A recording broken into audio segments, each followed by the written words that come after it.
Hello, and welcome to North Coast Journal Preview, where we take a look at the stories being followed in the current edition of the North Coast Journal. I'm your host, Jay Frank, and I'm joined this week by Thad Greenson, news editor, and Jennifer Fumiko Cahill, arts and features editor at the North Coast Journal. Welcome, guys. Hey, Dave. Well, hopefully everything's going well with you all this week. I can't believe it's already freaking October. But yeah, it's like we're barreling through fall. I'm seeing pumpkins and stuff. It's like one of those things where like we're in a time warp. But anyway, we'll do the best we can do. Carry forward through the fall. Feels like 22 just started. Yeah, exactly. Thad, why don't we start off by having you tell us what's on the cover of this week's North Coast Journal? Yeah, this week we have a story about the Yurok Tribe's Missing and Murdered Indigenous Persons Symposium, which they held last week, and which they reached out to me and the Journal and asked if we wanted to sit in and cover it. They held a press conference after the event, but we were flattered and honored. They invited us to kind of sit through the duration. So a story about about this issue, the MMIP epidemic that has we've written about going back a handful of years, and the Yurok tribe has really been kind of at the front of the line as far as efforts to understand and bring awareness to the epidemic, and then also to to come up with some mitigation strategies and whatnot. And so this was a first of its kind event that brought tribal leaders from throughout California, tribes from the very southernmost tribe in California, Hamul, all the way up to the Yurok tribe, which is the northernmost, were represented. And they brought then a variety of other stakeholders to the table, as far as law enforcement, the sheriff's office, the DA's office, but then also federal special agents with BIA, and even like the U.S. Attorney's Office were represented. And then in the culminating panel, they had some of our local elected officials, county supervisor, our state representatives, and Congressmember Jared Huffman, to kind of press them on some of the policy issues they want to pursue. So besides highlighting the significance and prevalence of this issue across the whole entire state, and of course beyond, what was the sort of coverage like? So besides sort of saying these are the things of interest, what else did they cover in terms of like what are strategies or proposals for things that constructive recommendations out of the panel, or out of the symposium? Yeah, so first of all, this was it was a really impressive series of panels. They had 3 panels, all with really well-versed subject matter experts from different agencies, organizations, and tribes. And so they offered a really nuanced and layered view of the issue, kind of the underlying causes, and then also potential solutions. And so, I think it's a little bit, that's a big question. I think Yurok Tribal Court Chief Justice Abby Abenadi put it very well in saying that, missing and the murdered are the symptom, not the cause. And the cause is really issues, she said, on our homelands and with our people, but then also the way the law allows tribal governments to interact with state and federal governments. And so I guess one of I like to kind of break it down into looking at the issue before people go missing or murdered, and then what happens after. And so on the front end, there was a lot of conversation about ways to make intervention systems more culturally appropriate, and find cultural programs that are effective in intervention strategies, and find ways to make them more prevalent by getting them federal funding, allowing them to qualify for Medi-Cal reimbursements, allowing them to be codified as court-ordered interventions through welfare institutions codes. And so they talked about kind of how a lot of the systems that are in place, I think, to protect all of us, whether it be, county mental health or the foster care system, honestly don't have great success rates for any of us. They have exceptionally poor success rates for Native people. And that leads to really disastrous outcomes. So, for example, foster care. The foster care system in Humboldt County is made up of 35 to 40% of Native children. That's who's in foster care in Humboldt County. Native population of Humboldt County is about 6%. So that's just drastically disproportionate representation in foster care locally.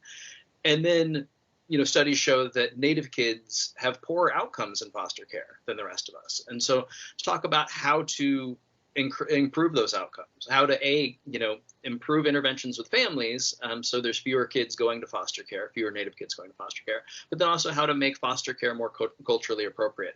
And some of that is by bringing cultural activities and cultural wellness interventions into foster care. And the only way to really do that is to change welfare and institution codes so they allow for it, and to change the reimbursement and funding mechanisms through Medi-Cal, and that they pay for it.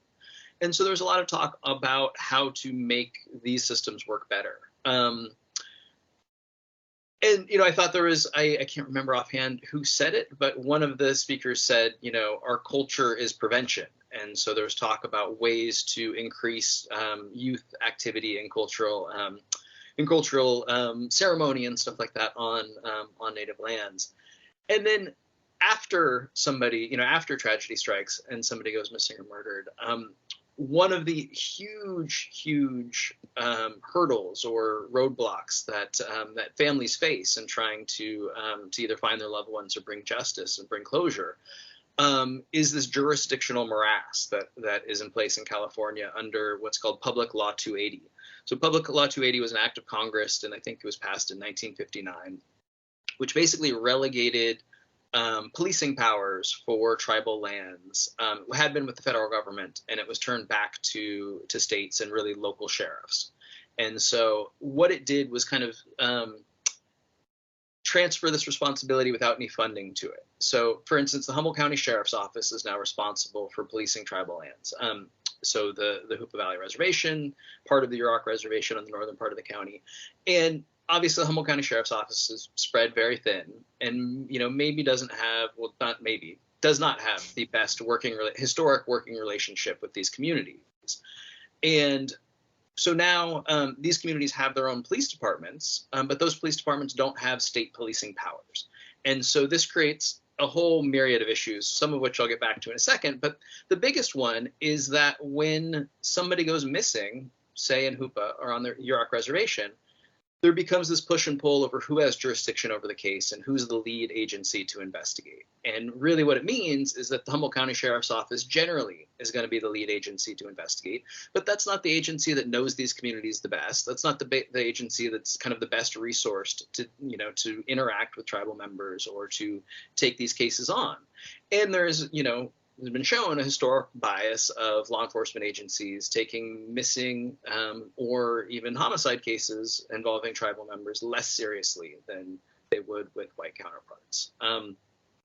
So that creates a huge issue at the outset of an investigation. And as I think has been super well documented at this point, kind of, especially in a homicide investigation, the first 48 hours are crucial to determining kind of the outcome of that investigation and the potential success of that investigation.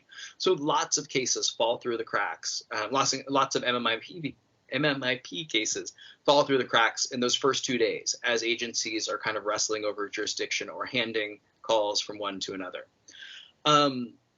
Another big issue that was brought up with Public Law 280, which I honestly didn't really know anything about until attending this, and it was really educational for me, but Yurok Tribal Police Chief Thomas O'Rourke talked about basically that the impact of tribal officers not having true policing powers in California under California law. And so, I was aware that they couldn't enforce state law, but I was not aware that they don't qualify for state police pensions. They are not protected by the Police Officers' Bill of Rights in California, which, drastically protects officers from liability. And, and this obviously creates huge retention issues for a department like the Yurok Tribal Police Department. Because they don't have the same revenue streams, they generally can't pay as much, but they certainly can't provide the types of pensions the state of California can. And every day that their officers go out in the field, they're facing a tremendous amount more liability than their counterparts working for a city.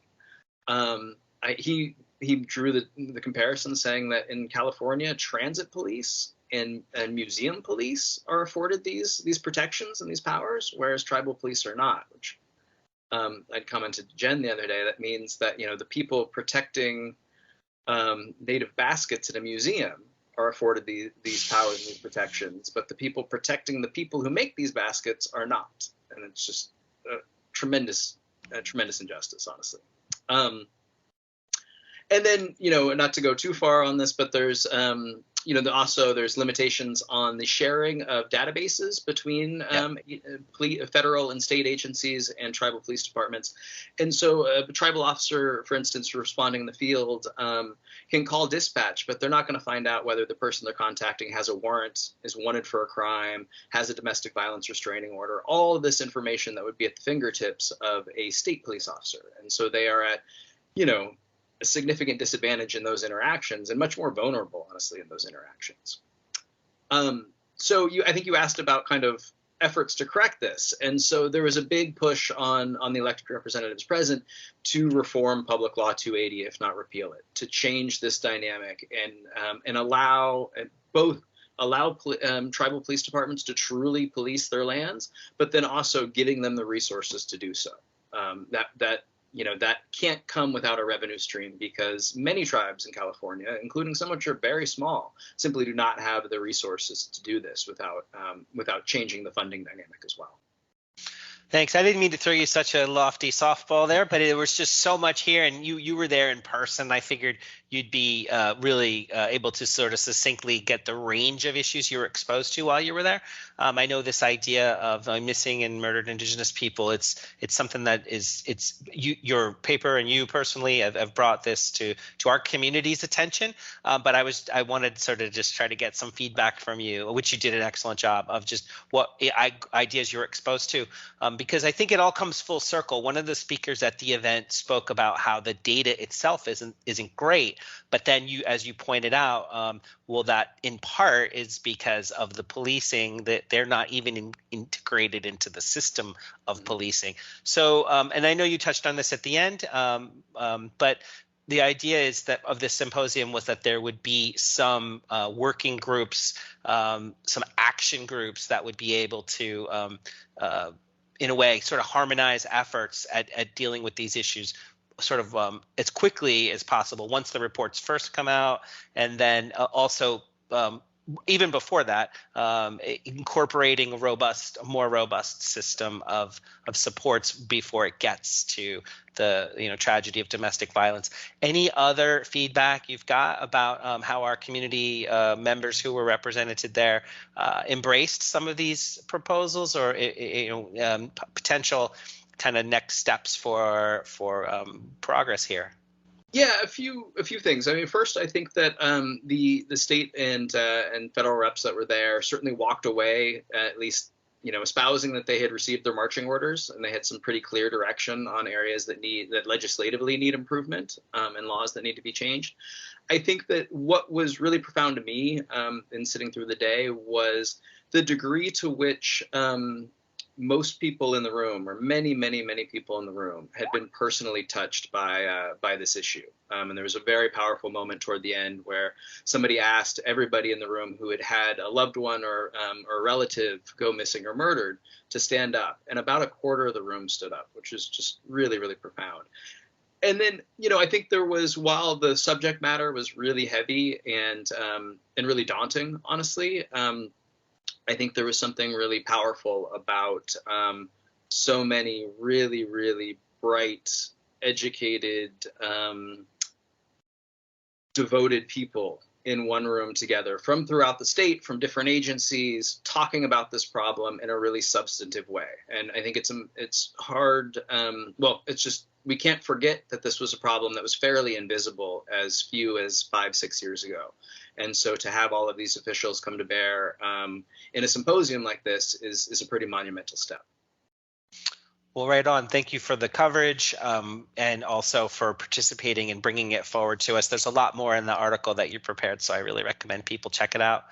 I'm sure we'll follow this more as some of these collaborations gain traction, and hopefully we'll see some, action items move forward. So thank you. Yeah. Jen, how about you? What is going on the Arts and Features beat this week? So I went to the Redwood Acres of Eats event, which I don't know if you've been there, but they did it a couple months in a row. I don't know if they'll do it again. Pray for good weather. But what they did was they brought a bunch of food trucks together and a few vendors, and they just had sort of an open field for food trucks. And you could sort of hop from one place to another. And I stopped off at a very new truck, so new that it had just debuted at Apple Harvest Festival. And it's called The Crazy Baker with a K. And I had maybe one of the best cinnamon rolls of life. It was delightful. And the dude that owns and runs it is 15. Oh, wow. Yeah, because I need to both eat cinnamon rolls and feel old. My God. Now, normally I'll just say it. I hate child prodigies. If you're 9 and you just wrote a libretto, stay away from me. I have no interest. It makes me nuts. Flail for a few years, peak in your 20s, and then go downhill like everybody else. But this I'm willing to get on board for. So this whole business, which Tavis Carr runs, is a cool kind of offshoot of an FFA project that he started, Future Farmers of America. I talked to both his parents and I talked to him, and it's kind of, so he started out with an FFA project. He'd done like 4-H and stuff before. His mom told me that he'd like raise pigs or whatever, but it was not for him. But he was always an avid baker. He's got 2 living grandmothers and one who died, but all 3 of them have baked with him since he was a little boy. This one baked cupcakes with him. This one did gingerbread with him. And they would enter like every contest they could. There's a competitive streak in this child. So he started, pretty early. Like they told me that, he would be on the step stool, like little kids do, mixing things in bowls and everything.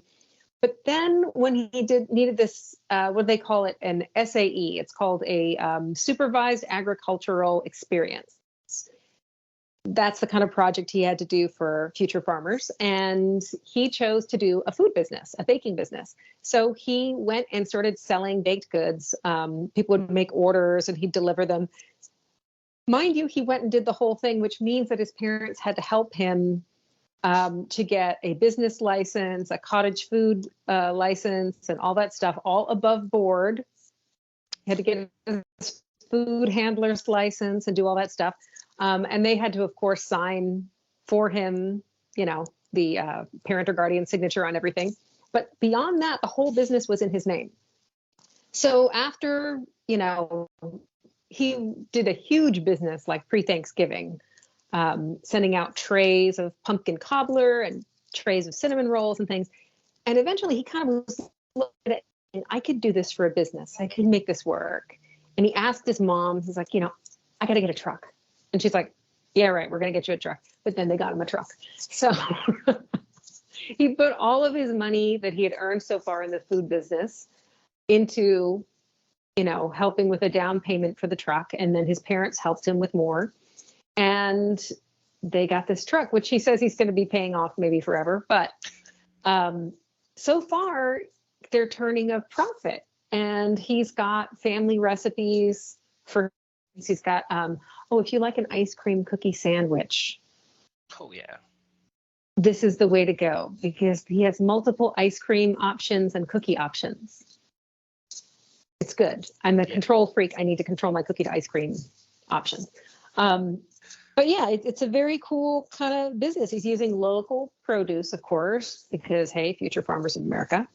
I did not include, what is it, like the egg company that he gets his local eggs from. The farm is called I think it's called Leahy's Laying Ladies or something. That's like, anyway, he's using local milk, local eggs and all that stuff and making all this food, and he's changing up recipes. What I did not include in the article, but which I will mention here, is that he frequently brings things to school with him. So he will sell his experimental items sometimes to his friends at school. And I asked him, I was like, are you allowed to do that at school? And he's like, they haven't told me not to. So sorry Nice. if I narked on you, kid. But you got to learn sometime. But yeah, he's just kind of enjoying doing this thing, and his parents help him. The kitchen at home is like completely taken over with this business.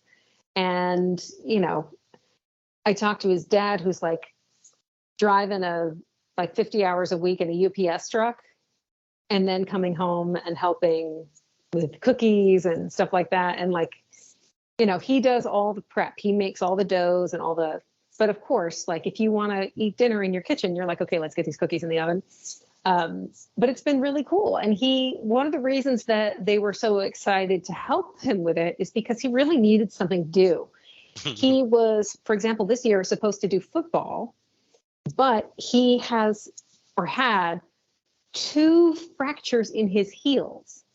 Take a moment to feel that. And he was actually at Apple Harvest Festival in a pair of booties, like 2 of those booties that you get when you have a broken foot.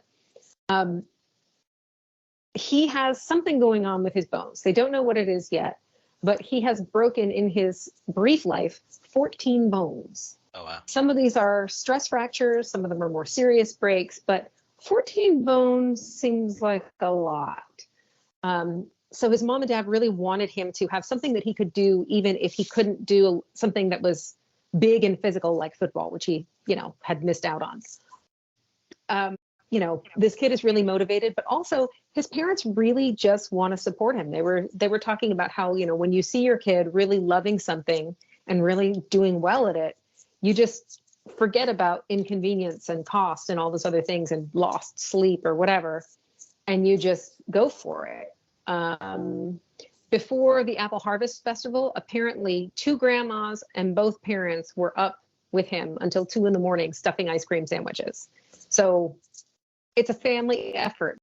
And he was really, when we spoke, he was really grateful for all they've done for him so that he could do this and kind of live this dream. And eventually he's hoping to go to culinary school. Whatever kind that is, whether it's for pastry or for other things. But yeah, you can find him on Facebook. You can find the Crazy Baker with a K on Facebook, and you can also find him at the Fig Twig Market. That's the next thing he'll be at. I believe that's November 11th and 12th at Redwood Acres. And you can go there and get yourself a hot cinnamon roll. Well, it sounds pretty delicious. I'm going to try to see if I can track him down and get some of his goods. Thanks for spreading the word out there. Unfortunately, that's about all the time we have this week.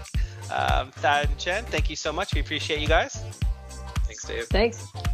North Coast Journal is available on newsstands now. Pick one up, stay informed. Also available online 24/7, so you can check them out anytime. Thanks out there for listening. Thanks again, Thad and Jen, and take care till we connect again next week. Bye, guys.